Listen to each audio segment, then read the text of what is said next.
Property of P.P. by Tony Stark. Peter knew how he got to Germany, but he had no idea how the hell he was getting home. Sure, he had a supersuit too, just like Mr. Stark's, totally. It could shoot stuff and stick to stuff and kinda sorta fly for a limited amount of time if he wasn't concerned about a harsh landing anytime soon. Yup, sure, supersuit. It did all the things he needed.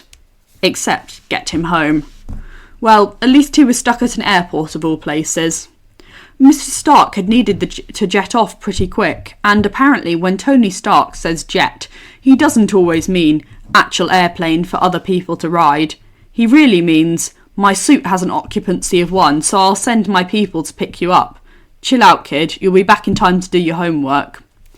So there Peter sat, in the airport, the partially destroyed and vaguely creepy airport, waiting for whoever Mr. Stark's people were.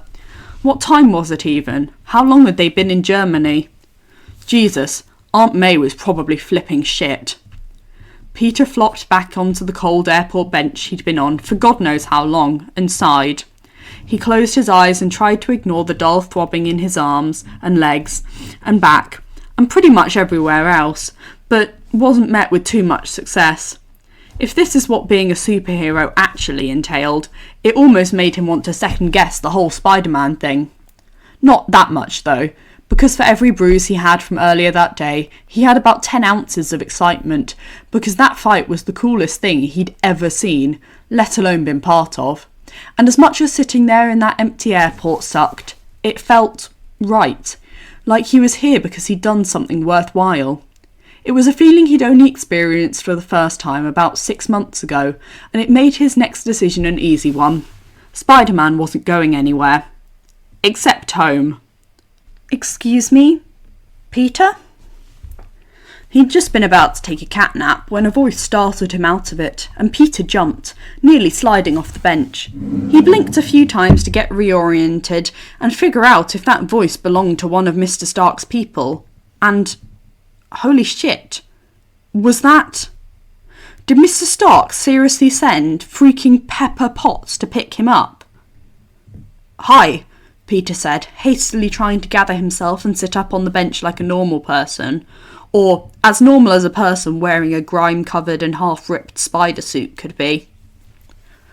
Hi, the woman replied, clearly trying to hide her amusement. You're Peter Parker? Yeah, Peter said, finally getting himself situated. Yeah, Peter. I'm Peter. Hi, nice to meet you. Pepper really couldn't hide her smile at that one, but Peter did his best to stifle a groan. Great. He was already embarrassing himself in front of Mr. Stark's people. Although, when he said people, Peter didn't think it would be, well, her. CEO of Stark Industries, who probably had way more important things to be doing than pick up some teenage spider kid at an airport across the Atlantic. This day just got weirder and weirder. Nice to meet you too, Pepper said, holding her hand out towards Peter. He reached out and took it, shaking her in greeting, but then realised that her intention was to help him up when she basically pulled him to his feet without any effort of his own. Damn. She was pretty strong, and fairly warm. God, don't tell me she has superpowers too. I'm Pepper. Now come on, the plane's waiting over there. She turned around and gestured for Peter to follow, and after a split second of shaking off his awe at this whole situation, he did. His own gait was a bit of a stumble compared to the quick strides of Pepper's heels against concrete. He thought that if she did in fact have some kind of superpower, it was probably the ability to walk in those things. Feel free to make yourself comfortable, Pepper said once they'd gotten on the fairly sizable jet with the Stark Industries logo slapped across the side. It was an impressive sight from the outside, but the inside... Peter didn't think he'd ever be on a private jet. Ever. But he sure was right now, and the movies really didn't do it justice. This thing was awesome. We've got a bit of a trip ahead of us, and you're probably exhausted. Yeah, I guess I'm kind of tired, Peter said, looking around with a bit of uncertainty as to which plush seat he was supposed to sit in. They all looked so luxurious, and he felt weird sitting on this probably ridiculously expensive fabric with his grimy suit on. Kind of, Pepper asked, looking at him with her eyebrows raised and a little smirk on her lips. You say it like I have never heard that excuse before. Please sit. I'll get you a change of clothes and you'll be home in no time. Happy, could you let the pilot know we're about ready? She said, turning towards another man on the plane that Peter hadn't yet noticed in his bout of amazement. Happy? As in Hogan? He asked, looking between the two. Pepper nodded and Peter blinked. You're telling me that Mr. Stark sent the CEO of his company and his own personal bodyguard to come get me? Actually, head of security, Happy started, but when he didn't get to finish the sentence, when Pepper nodded with a bit of amused exasperation. Head of security, yes, she corrected, and Happy gave a curt nod. Peter murmured a quiet, sorry, but the other two just brushed it off.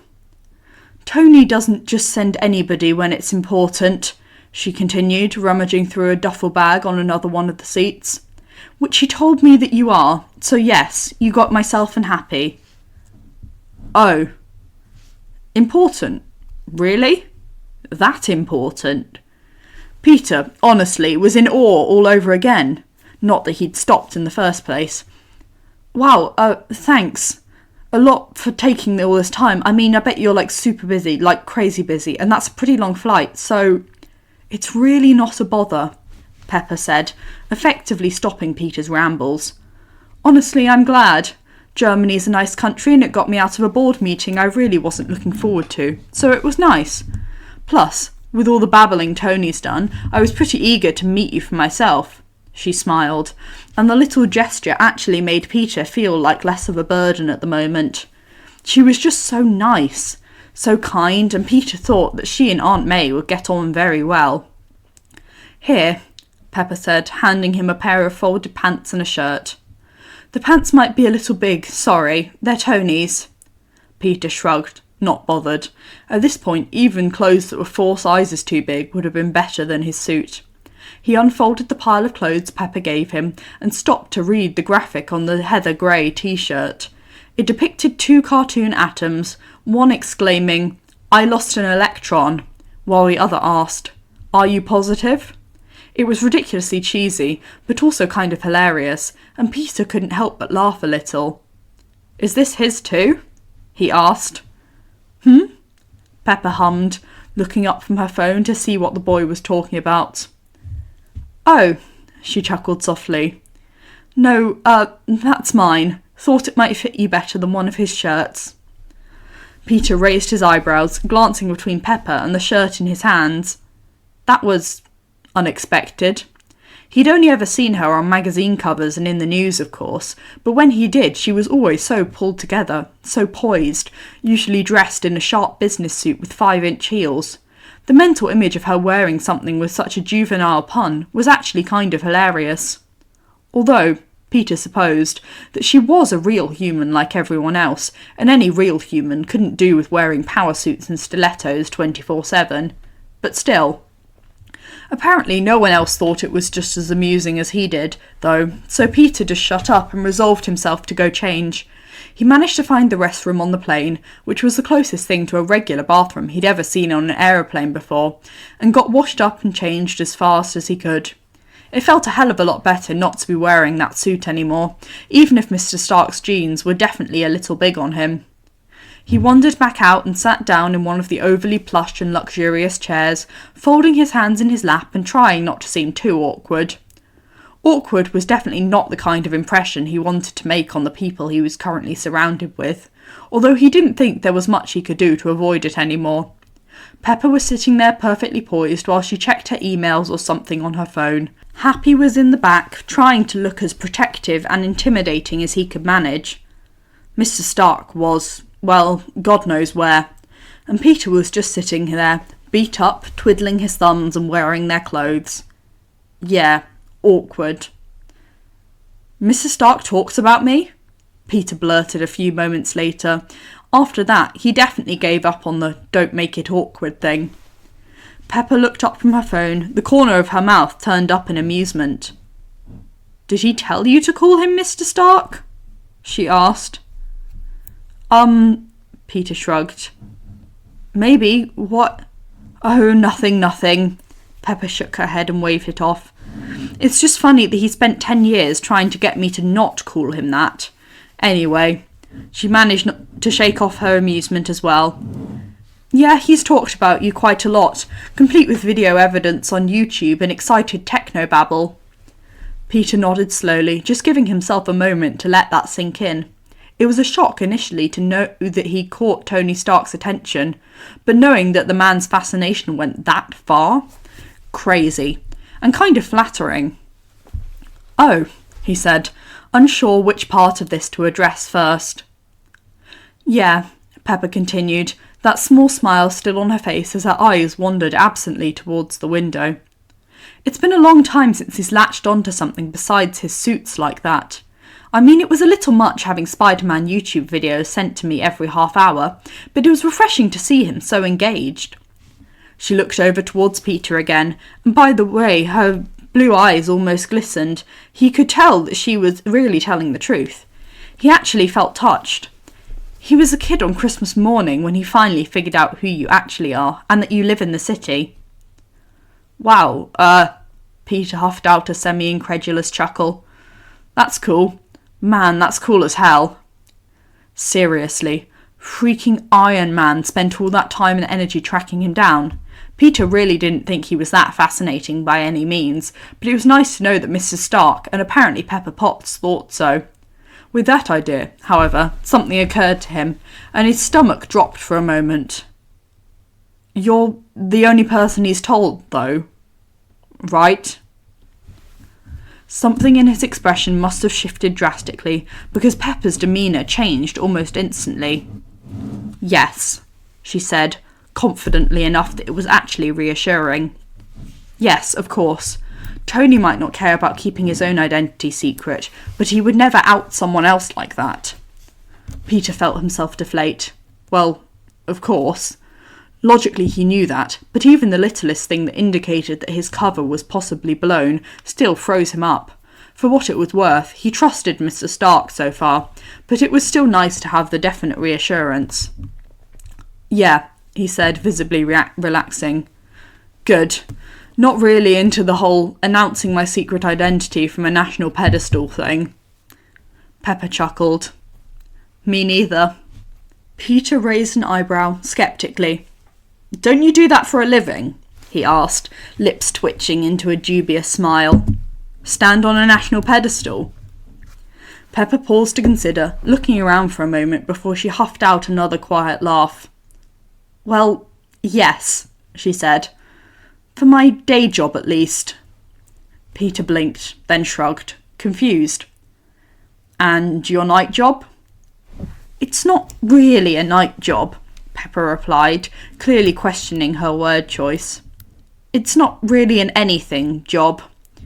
She fell silent again for another few moments, and Peter studied the way her expression changed.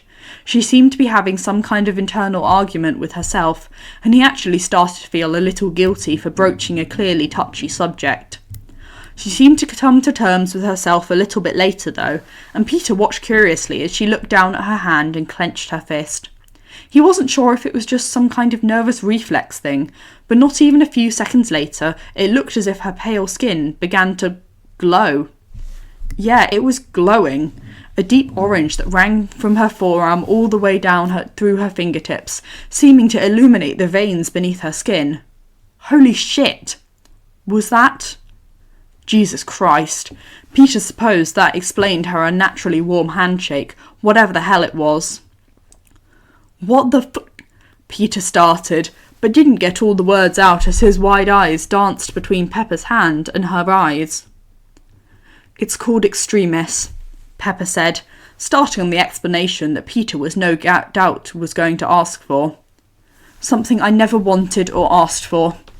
Though, I suppose, who does ask for this kind of thing, She gave Peter a knowing look, and he couldn't help but concur. He certainly hadn't asked for his abilities either. "I guess you could call it my night job. That I don't actually do."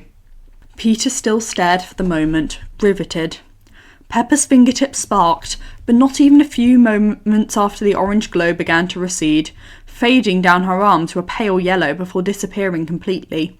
It happened so fast that he questioned if it was even real, but the contemplative look on Pepper's face confirmed that it was. What does it do? Superhuman strength, endurance, and a regenerative healing factor, Pepper explained, almost as if it was rehearsed. And the fire might come in handy if I was stranded in a forest somewhere. Where'd it come from? He blurted curiously, but it only took him a second to realise that was way inappropriate, even if the way Pepper's expression shifted defensively wasn't enough of a clue. Yeah, people didn't usually talk about that kind of thing. He didn't, Mr. Stark didn't, no one really did. He cleared his throat and sat back in the seat, relentlessly scanning his brain for something to make this less awkward. So no one knows about it? Just Tony and Rhodey. And you, she replied easily. Peter wasn't sure what to say. He felt an unfounded sense of worth in the knowledge that she'd included him in this, but it was strange, something he never felt before, and he wasn't sure if he was supposed to be a good feeling or a bad one. For one, she literally just sat there and exposed probably her biggest secret to a complete stranger, and he couldn't even tell his own aunt about his private identity. Well, if anything, it put things into perspective a little bit. Why'd you tell me? So he decided to just ask rather than sit there and wonder. Pepper definitely seemed like the kind of person who would be straight with him anyway. Pepper shrugged. You seem like you could use someone who gets it. That obvious, huh? Peter said with a dry chuckle. Pepper's lips quirked into another little knowing smile, and she shrugged again. You remind me of Tony, she started, and Peter wondered where in the hell she got that from. Not always as suave as you think you are. Okay, yeah, she had a point. Both points, actually. He spent the longest time telling himself that he didn't need anyone who got it, even though there were many of them out there, and it didn't matter that he didn't know any of them. He supposed it was just part of his teenage tough guy vigilante thing, but still, he couldn't deny that it was nice to know that at least one other person in the same situation.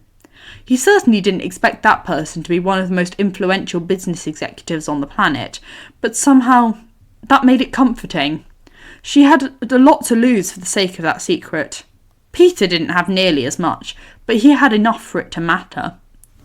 He sighed and looked down at where he was absent-mindedly wringing his hands in his lap, then wiped his palms on the oversized jeans he was wearing. So, how come you don't use it? He asked after a brief pause, hoping that the question wasn't crossing any boundaries. Pepper lifted her gaze from where it had wandered back to her phone, and settled her eyes on the window across from her. She was obviously deep in thought, and Peter almost regretted asking the question, since it seemed like no one had ever asked it before. I guess I don't feel like I need to, Pepper finally answered, fairly indefinitively. She shifted her gaze towards Peter, and there must have been some kind of disbelief or confusion on his face, because she stifled a sigh before she continued. I know that probably sounds selfish, she said, and Peter wanted to backtrack, say that wasn't what he meant at all, but she kept going before he could say anything. To say that I don't need to use this power, gift, whatever you want to call it, then that no one else has but me, but as far as I know, but I like to believe in the fundamental goodness of people, you know, regular people. And I think I can do more good as a regular person than a powered one. She paused and smiled again. Extremist doesn't benefit everyone. It's not that kind of thing. But what I do every day at Stark Industries, that benefits millions. Peter nodded, slowly beginning to understand. The little guys, he said, pulling the words from Mr. Stark's mouth. It benefits the little guys. Yeah, Pepper agreed. And what you do benefits the little guys too. Peter raised his eyebrows, looked away, and ran a hand through his hair with an uncertain chuckle. Yeah, well, I'm trying, he said. Wouldn't really call it regular, though. Doesn't have to be. Pepper's response, much like all the other ones that day, was so easy that it made Peter question if she'd planned this whole thing. It almost seemed like it. I do good my way and you do it yours. Being regular or being powered isn't what makes you a good person, because sometimes people are both. Okay, maybe she hadn't planned all of this. Maybe she was just one of the kindest people on the planet, and Peter was lucky enough to have been left stranded at an airport only to have her sent to take him home. Honestly, he wasn't even sure he deserved this level of kindness, but it was nice nonetheless. He had never been able to make a final decision on whether or not it was easy to find good people in the world, but at the moment he found it tipping more towards the affirmative. There were two of them right here on this plane, he supposed. At least there was one, definitely, sitting across from him by the window, and she'd given him a fairly good reason to believe that he was one, too. He had to say he felt significantly better than he did a couple hours ago, and it wasn't nearly as difficult to finally relax in the plush leather plane seat as he looked out the window. It was quiet for a little while, until Peter decided to look back at Pepper with an amused grin on his face. "So, does this mean you'll put in a good word with the Avengers for me?" he asked, only a half-joking. Pepper barely took a moment to process the question, and gave a sarcastic yet good-natured laugh. "That sounds like a Mr. Stark question," she said knowingly, somewhat teasingly, raising an eyebrow as she looked over at the boy again. "Just keep doing what you're doing, kid," she added after a brief pause, her tone and expression softening. "It'll pay off." Peter decided not to make the snide comment about how he definitely hadn't heard that one before, and instead just nodded. She was right, after all. At least, he hoped she was. "Sure," he said, sliding back into his chair before he turned his gaze back to the window. "Will do." By the time they arrived back in New York, it was already dark out and probably approaching midnight, though one would never know it from the way the typical city lights filtered through the plane windows. Peter was used to it, of course, and given that Pepper didn't seem remotely fazed by it, so was she. "Well, here we are," Pepper said, stretching a little bit before she stood up, and Peter immediately followed suit. "Happy we'll bring a car around for you to take you home." "Sure," Peter said, taking a minute to gather his things, which really only consisted of his still grimy suit that he folded over his arm. His ratty backpack would really come in handy to hide that thing right now, he thought, but so be it. "Thanks," he said, looking over at Pepper, "for, everything. All this was really nice of you, I appreciate it. Seriously." "Don't mention it," Pepper smiled gently. "Like I said, not a hassle. Tony's always sending me to fetch his things." Peter snorted, amused. Okay, he was one of Mr. Stark's things now. Weird, but sounded like an okay title for now. He said another thank you before he waved goodbye and turned to descend the flight of stairs off the plane, but not long after he turned around, something occurring to him. "Wait," he said, looking over his shoulder at Pepper. "Do you want your shirt back sometime?" Pepper seemed caught off guard for a split second, but then took a look at the shirt Peter was wearing and laughed. Peter offered a small, unsure smile of his own at that, and realised it was probably a stupid question, because fat chance she wanted that thing back. "No, keep it," Pepper said as expected, shaking her head as her smile widened. "The tag says property of PP, doesn't it?" Thanks for listening. I really hope you enjoyed. Have a lovely rest of your day.